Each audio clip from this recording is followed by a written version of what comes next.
എന്തു വില കൊടുത്തും UDF സർക്കാർ ഉണ്ടാക്കുകയാണ് ലക്ഷ്യമെന്ന് മുൻ പ്രതിപക്ഷ നേതാവ് രമേശ് ചെന്നിത്തല. മുഖ്യമന്ത്രി ആരാകും എന്ന് ചർച്ച ചെയ്യേണ്ട സമയമല്ല ഇത്. നരേന്ദ്രമോദിയുടെ ഗുഡ് ബുക്കിൽ വരികയാണ് പിണറായിയുടെ ലക്ഷ്യം. പിണറായിക്ക് എന്ത് വിവരമാണ് ഉള്ളതെന്ന് ജനങ്ങൾക്കറിയാമെന്നും രമേശ് ചെന്നിത്തല വണ്ടിപ്പെരിയാറിൽ പറഞ്ഞു. പ്രതിഭയ്ക്കെതിരായ അധിക്ഷേപത്തെ UDF അംഗീകരിക്കുന്നില്ല. കേസെടുക്കുന്നുവെങ്കിൽ കേസ് എടുക്കട്ടെ, നിയമത്തിന്റെ വഴിക്ക് പോകട്ടെ എന്നും രമേശ് ചെന്നിത്തല കൂട്ടിച്ചേർത്തു.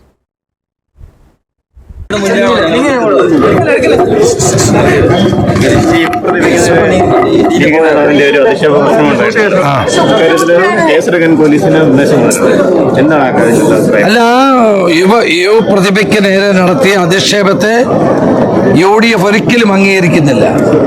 അവർക്കെതിരെ മാത്രമല്ല, സ്ത്രീകൾക്കെതിരായുള്ള ഇത്തരം പരാമർശങ്ങളെ ഞങ്ങൾ ഒരിക്കലും അംഗീകരിക്കില്ല. കേസെടുക്കെങ്കിൽ കേസെടുക്കട്ടെ, നിയമത്തിന്റെ വഴിക്ക് പോട്ടെ. ഇത്തരം പരാമർശങ്ങൾ ഒരു പൊതുപ്രവർത്തകനും നടത്താൻ പാടില്ലാത്തതാണ്.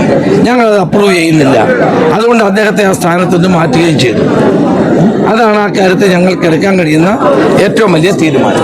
ഇന്നലെ കോഴിക്കോട് നടന്ന പരിപാടിയിൽ താങ്കളുടെയും രാഹുൽ ഗാന്ധിയും ചിത്രം വെച്ച അദ്ദേഹത്തെ താങ്കളുടെ അനുയായികളാണ് വന്നതെന്ന് പറയുന്നു. നമ്മൾ ഇന്ന് ഞങ്ങളുടെ മുന്നിലുള്ള ലക്ഷ്യം കേരളത്തിലൊരു ഭരണമാറ്റമാണ്. ആ ഭരണമാറ്റത്തിന് വേണ്ടി പ്രവർത്തിക്കുക എന്നുള്ളതാണ്. കേരളത്തിലെ കോൺഗ്രസ്സുകാരും UDFകാരും ഒരു മനസ്സോടെ ഇതിനു വേണ്ടി പ്രവർത്തിക്കുകയാണ്. അതുകൊണ്ട് ഞങ്ങളുടെ ഇടയിൽ ഒരു അഭിപ്രായ വ്യത്യാസവുമില്ല. എല്ലാവരും, കോൺഗ്രസ് പ്രവർത്തകരും UDF പ്രവർത്തകരും ജനങ്ങളും ഒരുമിച്ച് നിന്നുകൊണ്ട് ഒരു ഭരണമാറ്റത്തിന് വേണ്ടി പ്രവർത്തിക്കുകയാണ്. മുഖ്യമന്ത്രി സ്ഥാനാർത്ഥി അത്തരം കാര്യങ്ങളൊന്നും ഇവിടെ ചർച്ചാ വിഷയമല്ല. ഇപ്പോൾ ഒരു ഗവൺമെന്റ് വരിക, UDF ഗവൺമെന്റ് വരിക എന്നുള്ളതാണ്. അതിലേക്കാണ് എല്ലാവരും ശ്രദ്ധിക്കുന്നത്. മറ്റൊരു ചിന്തയോ മറ്റൊരു പ്രവർത്തനമോ ഒരാളുടെ ഭാഗത്തുനിന്നും ഉണ്ടാകില്ല. ഇന്ന് മുഖ്യമന്ത്രി രാഹുൽ ഗാന്ധി എന്ന് പറയുന്ന പ്രാദേശിക നേതാവിന്റെ ഇത്രയും വലിയ അറിവില്ലാത്ത ആളാണല്ലോ. ഒരു വലിയ അറിവുള്ള ഒരാളാണ് നമ്മുടെ മുഖ്യമന്ത്രി.